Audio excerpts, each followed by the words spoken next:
Welcome to the Everything Podcast. I am your host, Chuck Manity. And in today's episode, we're going to be covering Love, Death and Robots, Season 1, Episode 1. It was aired on the 15th of March 2019, and it's about 17 minutes long, the runtime. The directors are Dave Wilson and Gabrielle Piniccioli. Writers are Peter F. Hamilton, Philip Galat and Tim Miller. And the stars are Helen Sadler, and she plays Sunny. Hayley McLachlan, and she plays Jennifer. And then Time Winters is Deco. Amit Aptai plays Wes.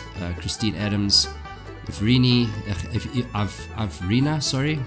Hakeem Kai Kazim plays Simon.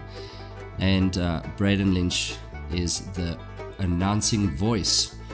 So, just a little bit of the storyline. So, in a dystopian cyberpunk future, a scarred and traumatized young woman who partakes in gruesome death matches where engineered beasts mercilessly tear each other apart for sport to entertain the sadistic, rich and powerful, is seduced by the mistress of a sinister man who bet on her beast.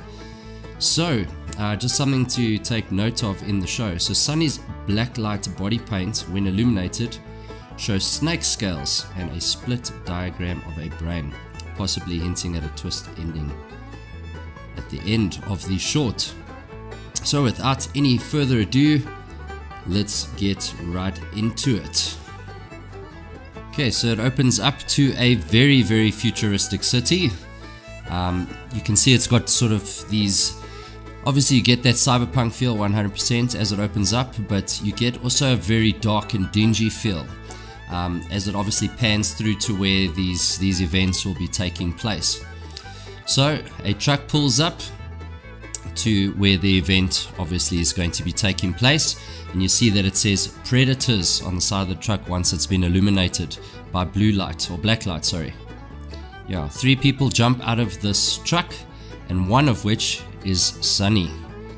In the back of the truck there's what looks like some sort of tank of some sort, and that tank is obviously where these sort of, let's call them monsters, there's where these monsters are held. A character named Deco actually comes in. He seems to be running this event in the beginning, and he says that the events are going so well, so it's getting more and more popular. Obviously this seems to be a bit of an underground event from what you can tell. And he actually walks through the middle of the 3 people that are standing there towards this tank, and that's where he gets to see the monster for this particular monster for the first time. Obviously he's seen other monsters, but this is the first time he's actually getting to see this particular monster. He actually makes mention that this monster is beautiful in his words.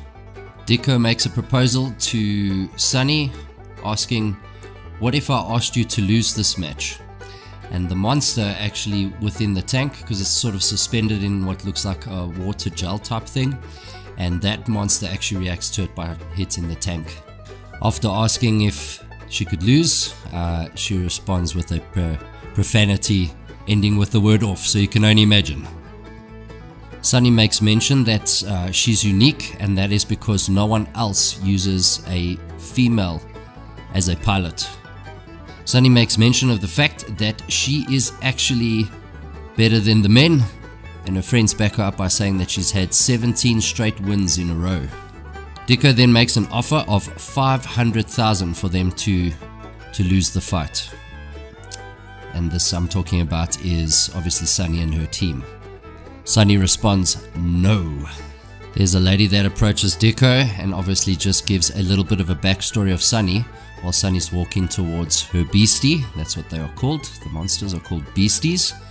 So Sunny, while Sunny's walking up to there, there's another lady that actually gives a little bit of a backstory to Deko regarding Sunny being abused by men and so on and so forth, and being cut by them and so on. It's obviously quite graphic, the story, so I'm not going to go too far into it. However, just imagine that she didn't have a very forthcoming time with the male compatriots, let's call them.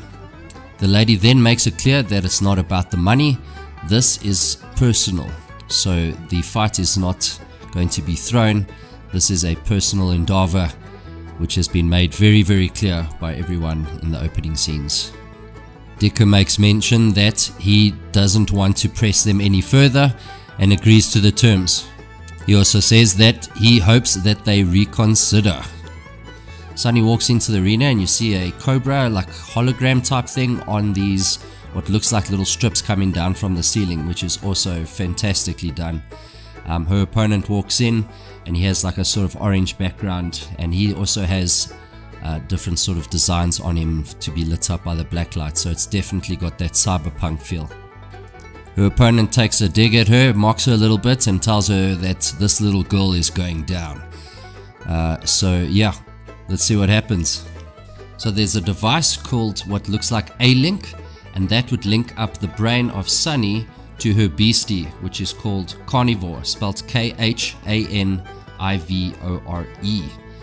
So that is her beastie's name, and then her team then links her up to Carnivore.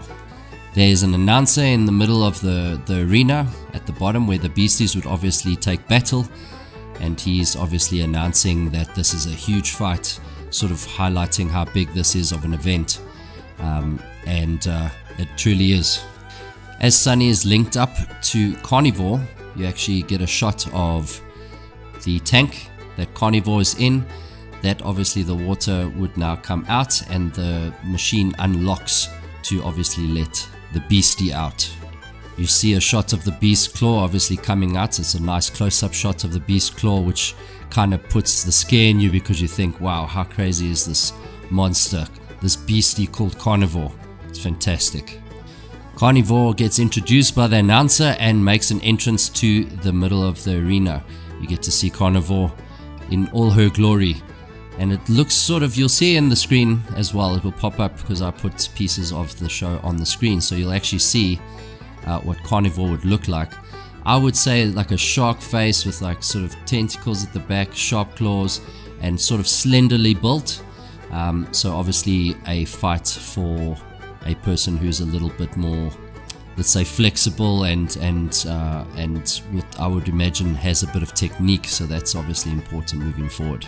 The announcer announces the opponent, which sounds like Turbo Raptor or something to that effect, and this one obviously has a sort of more of a bulky look, looks very powerful, has a lot of armor sort of plating on the beastie as well. Pretty scary stuff. This is when you wonder, when that guy's in the middle of the arena with these huge monsters slash beasties, and you wonder, what is that announcer thinking sitting in the middle of that arena? And then you see it's obvious, it's a hologram actually, and there's a little robot that put a hologram of him in the middle, and then you go, oh, okay, that makes sense. Now I understand why you saw him in the middle there, which was, in honest terms, crazy. The fight begins and Carnivore gets the first shot in with her tail, which has like a little spike thing on it. So we'll get as much of that onto the screen as possible so you can see it, but pretty cool stuff. It's obviously quite difficult to explain fights, but what we'll do is I will put it on screen for you guys in front of me. There's a point in the fight where you do worry about Carnivore, where she gets held on her tail and thrown into the wall, and then there's a huge punch where you see her basically getting smashed against the wall mercilessly. There's a cool scene where the spike sort of splits into 4 different parts while her opponent's running towards her, spikes it into the walls, and then basically from there would get out of this monster's way, this beastie, which is clearly much stronger, but not as good as Carnivore fighting wise, for sure. Carnivore rips her opponent's hand off, but then there's something that pops out from underneath there, what looks like a blade, and then the opponent starts getting 100% the better of Carnivore, for sure. There are parts of this fight that I'm unfortunately not able to show you because they are quite graphic. So let's just put it this way, as the character is about to get the better of Carnivore, she basically shoves her head inside him, which is pretty graphic, so don't expect to see that on screen. As Carnivore wins, the crowd goes absolutely nuts for Carnivore, and the fight is over. Carnivore won. Sunny sees Dicko's, let's call it trophy wife, so to speak. Of course, you can see he's quite a bit her senior. So she then follows her, it's a lady in a yellow dress. So she follows her to this sort of red room type thing. It's got like, it's very dark, but it's lit within red. She then tells Sunny how amazing she was, obviously within the fight. She also makes mention that she's with Dicko for security, so definitely a trophy wife. Sunny makes a proposal that she comes with Sunny instead of staying with Dicko. Sunny and Dicko's girlfriend almost kiss, but then she gets spooked by the tank that is just behind Sunny with Carnivore in it. Sunny is making a pass at Dicko's trophy wife. After all the back and forward flirting, there is a little bit of a love scene, let's just say that. But this was all a trick, and Dicko's girlfriend, or trophy wife let's say, then has blades on her fingers and proceeds to injure, let's just say, what looks like a permanent injury to Sunny, which goes through her head, so there you go. Dicko then ominously pops into the room, asking if she's scared now. Pretty weird. Dicko's trophy wife then makes mention to Sunny that she made Dicko very angry. Dicko calls her a very silly girl as well. Sunny is barely alive on the floor, gasping for air, and Dicko's girlfriend puts the final touches on her, let's just say that. Pretty graphic show, I just have to warn you. If you haven't seen it, I highly recommend it. However, be warned, it's not for the faint-hearted. Kinda got similar to The Boys vibe. They do really delve quite deep into this, and they're not scared to show it either.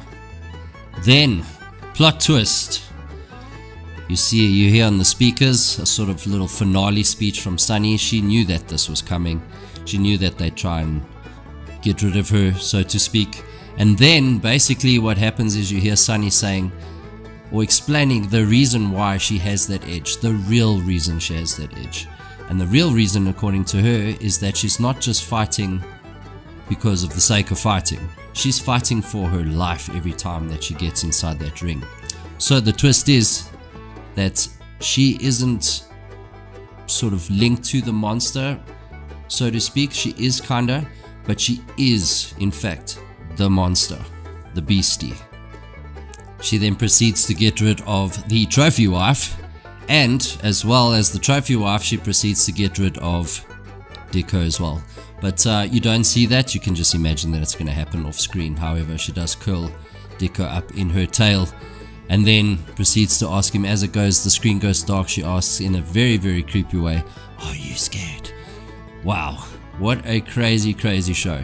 Like I said, if you haven't watched it, please do yourself a favor. This is fantastic, and it's not a continually what's the word I'm looking for? It's not a continually like all the way through, so the stories don't carry on. It's just one short story, next story, next story, next story. So every single, from season 1 up until the end of where they've got to now, is always a different story every single episode. So there's no like running through like with a overarching story or whatever the case is. There is always different stories, different animation styles. It is really cool to watch. So if you enjoyed my review today, please do show us some love by liking, sharing and subscribing. And then also you can comment below any reviews that you'd like to see in the future. It can be a movie, TV show, comic book, whatever the case is, you let us know. It's called the Everything Podcast. So please do that so Ben can get onto that, and that would be great. Please excuse Ben today. He is busy with the Oppenheimer review, which is taking a bit of a while, quite a in-depth and long movie, so he will get that out as soon as possible. Other than that, I will say again, please don't forget to like, share and subscribe, and I hope you enjoyed today's episode, and we'll see you in the next one. Goodbye.